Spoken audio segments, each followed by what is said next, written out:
Now let's solve the following inequality. We are given that f of x is 2 sine of x minus 1, and we want to solve on this interval, minus pi.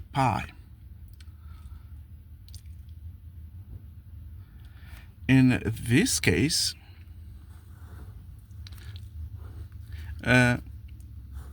we are using the unit circle as a way of help.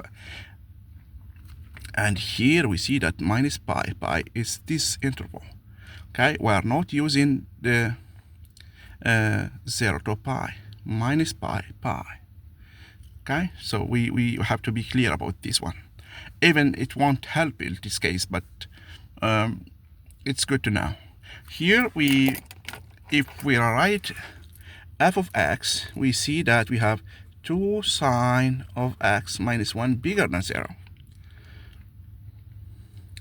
And if we add 1 to both sides and divide by 2, we get sine of x is strictly bigger than 1/2.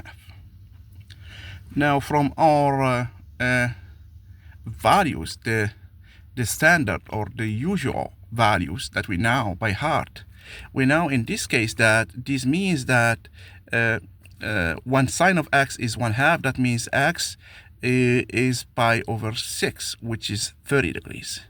Something like this.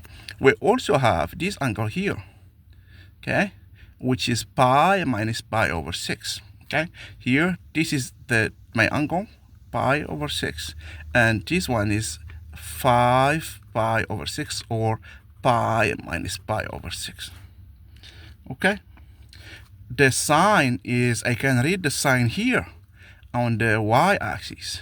Okay, so these two angles, this is pi over 6, and this one here, 5 pi over 6, have the same sign, which is this one here.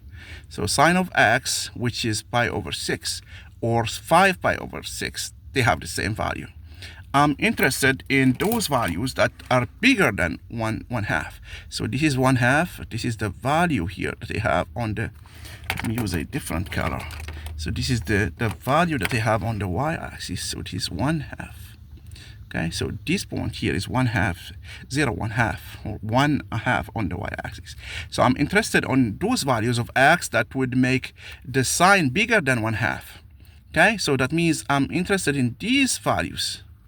Okay, these values on my interval. Okay, so this one, when I get these angles, my sine will be bigger than 1/2. So here to here, so I can read it from the unit circle. So when I move here, the positive direction, I cover this interval, pi over 6, 5 pi over 6. Note that pi over 6 and 5 pi over 6 are not included because I'm working strictly. So here I have sine of x bigger than 1/2. So the x values would make the sine strictly bigger than 1/2, and therefore my interval will be plus pi over 6, 5 pi over 6, strictly. So x is in here. Okay, and this gives me the solutions that I need. Okay, if I'm interested in sine of x greater or equal than 1/2, then my interval will be pi over 6, 5 pi over 6. I just want you to notice the difference here. Okay, so this is one way. Okay, and this is the standard way of solving this kind of inequalities. Use the unit circle and use what you know. Here we know that this one is 1/2. That's the sine of pi over 6. Okay, and I think this is all we need to do. If you see any errors or mistakes, please let me know. Thank you again.